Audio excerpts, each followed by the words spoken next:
And surprise announcement, folks. This week I'm turning 33 years old.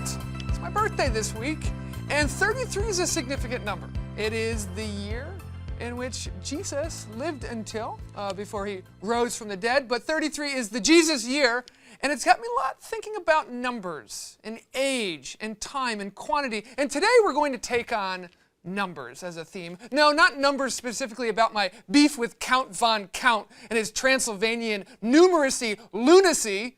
Side glare at you, Count von Count. But numbers in the sense of how they make meaning, how numbers make order, how numbers sort of guide us in life.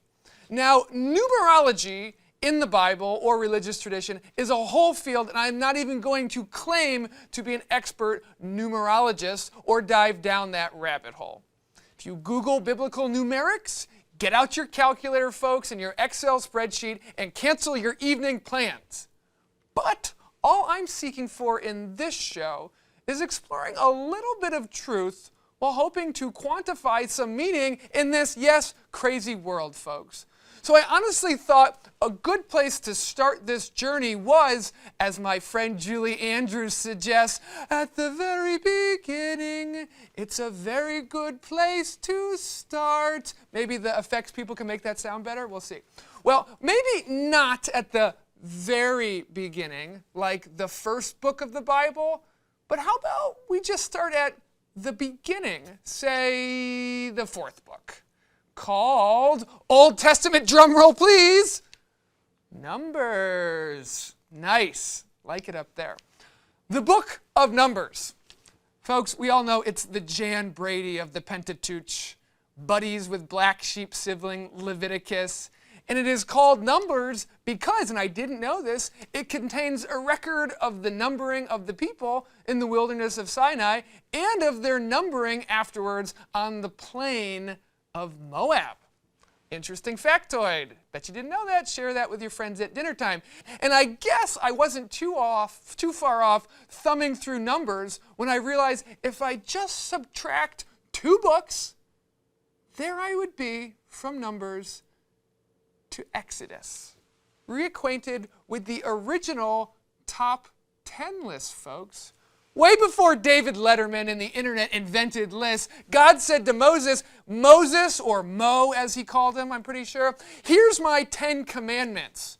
Or translated for a new and social media crowd, like God totally showed Moses on his tablet this list of the top things to do or not do to totally live an awesome tubular life.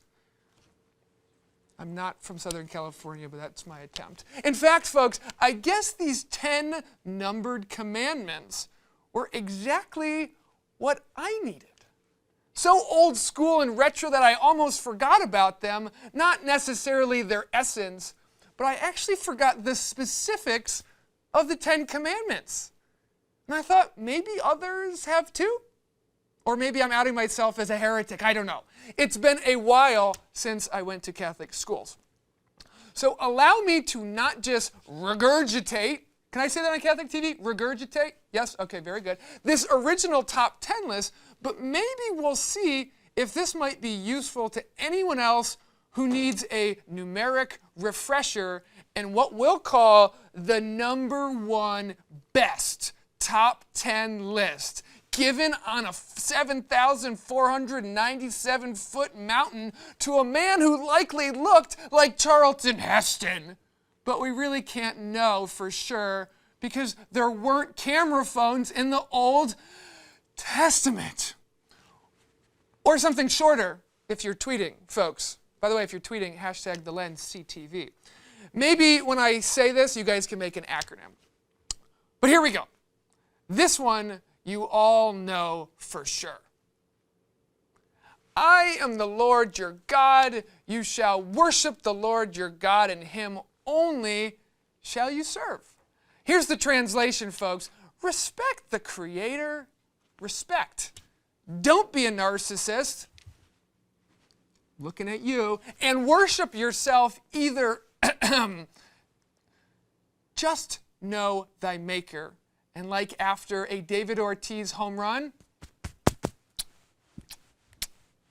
Give mad props. Oh, and as for worshiping idols, taken the wrong way, don't get this confused, folks, but Simon Cowell would definitely be going to hell. But we're not talking American idols. Although I do think people worship Clay Aiken far more than I think he deserves. But regardless, and Clay Aiken fans, please don't send hate mail, objects should not be objects of your worship. Separate.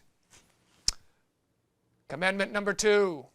You shall not take the name of the Lord your God in vain. You're thinking, okay, I know all these, but it's a refresher. It's good. We learn through repetition. Okay, here's the translation.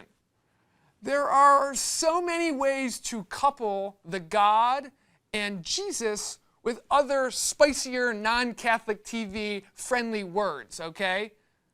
Somehow, through movies or playground chatter, these combos, God blank blank or Jesus blah blah blah, these combos happen. It's like a bad game of Boggle.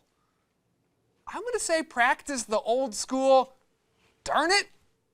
Or how about this one, drat you? 2 more than suitable replacements for the next time you get cut off in traffic in Bedford, Massachusetts. Folks, number 3, trace. Remember to keep holy the Sabbath day. As I tell people, you really are only looking at 0.5% of your week in church. Greatly encourage time for community and worship. There are plenty of masses that do not compete with the televised athleticism of Tom Brady or maybe Jimmy Garoppolo. Well, Jacoby Brissett, or it looks like our 4th stringer's got to be Bishop Bob Reed, starting at quarterback this Sunday. So I hope they're not playing the Cardinals. Is this show, we still on the air? Hey, good. Not sure which side Father or Bishop Reed would be on if they were facing the Cardinals. We're going to move on to commandment number 4. Honor your father and mother. This one's a no-brainer. They brought you into the world. They took care of you. In fact, mine are even watching right now. I know they are. I love you guys. And hopefully I'm not dishonoring you too much right now through my silly wordsmithery, not a word. I honor you every day. In fact, I love you guys so much, I commissioned to you, John and Peggy Weber, my dear and beloved parents, a Why Parents Are Great public service announcement starring, this is going to come as a surprise, my parents' favorite character on the lens.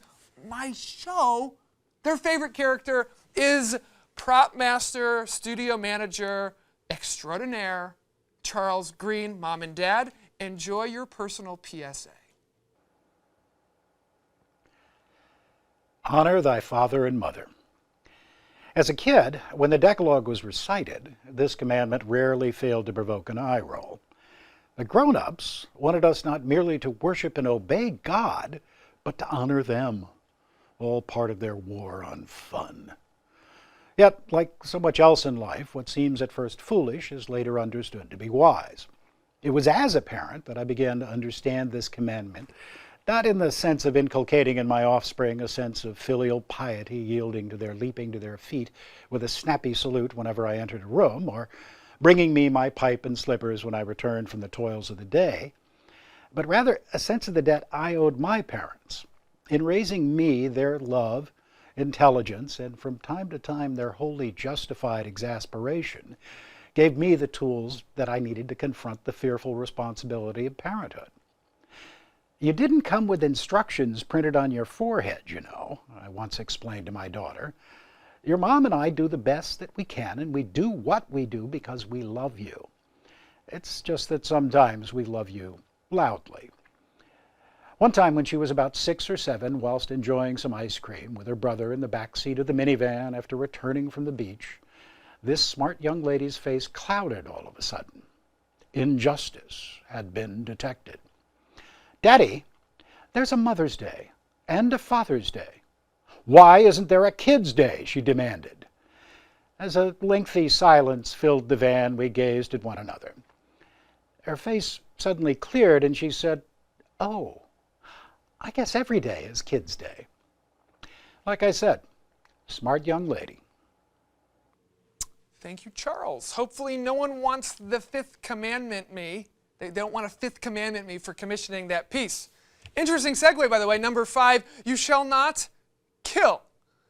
It's pretty self-explanatory, yet perhaps this is the one in the world that needs to be reminded of most these days. And to be quite frank, how sad is that?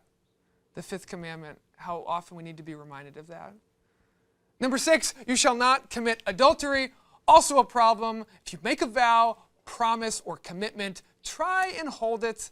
I know we can be stupid, imperfect human beings, but a good relationship is truly a gift. I love you, my wife, now. Number 7, you shall not steal. I'm actually being told, wait a second, in my little teeny tiny earpiece that Charles's segment earlier was so popular, he's demanding more time to explain more commandments? Don't you see the irony, folks? People, he's trying to steal my screen time. Exactly what am I reaffirming is not good. Fine, go ahead, run it, go ahead. He's stealing it. Go ahead, run it. The commandment, thou shalt not steal, is really about life and death. Today we don't always think of it that way. For instance, this morning, Matt took it upon himself to steal the Boston cream donut that has always been set aside for me. Yet we laugh it off. Oh, how we laughed. Yet in the Old West, we are told hanging was the usual punishment for horse stealing.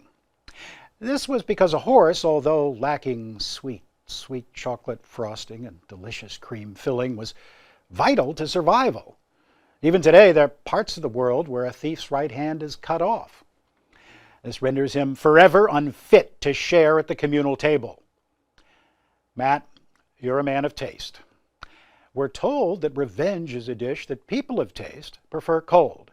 So I'm sure you'll enjoy this, the cold, empty dish upon which once reposed your precious post-production muffin. Yes, I ate your kale, sour cream, Jimson wheat, pumpkin spice, pomegranate special. How does it feel now that the tables are turned? How do you eat those things anyway? Ghastly aftertaste. Matt? You thief, Charles. Number 8, you shall not bear false witness against your neighbor. It's kind of a fancy way of saying don't lie. As in, I'm not going to lie, folks, when I see Charles Green, he's a pretty charismatic guy on camera and has a gosh darn good mustache, not going to lie. Number 9, you shall not covet your neighbor's wife. What does covet mean? Let me look it up. Covet means yearn to possess. So don't yearn to possess your neighbor or friend's partner. Just like in 10, don't do the same with his or her goods. Speaking of 10, number 10, the last one, shall not covet your neighbor's goods. That means your neighbor's motorboat, that new fancy drone they got, their fancy landscaped green grass, or their $900 Home Depot grill. Be happy with what you have, all right? And folks, that's 10. That's a list of 10 things. It's a prescription for how to live a good, holy life. So here's the interactive piece for this year. Do you have an 11th commandment? What would it be and why? Tweet hashtag TheLensCTV or simply write a letter courtesy of Matt Weber at Catholic TV and let me know what you think the 11th commandment should be if we were writing them down right now.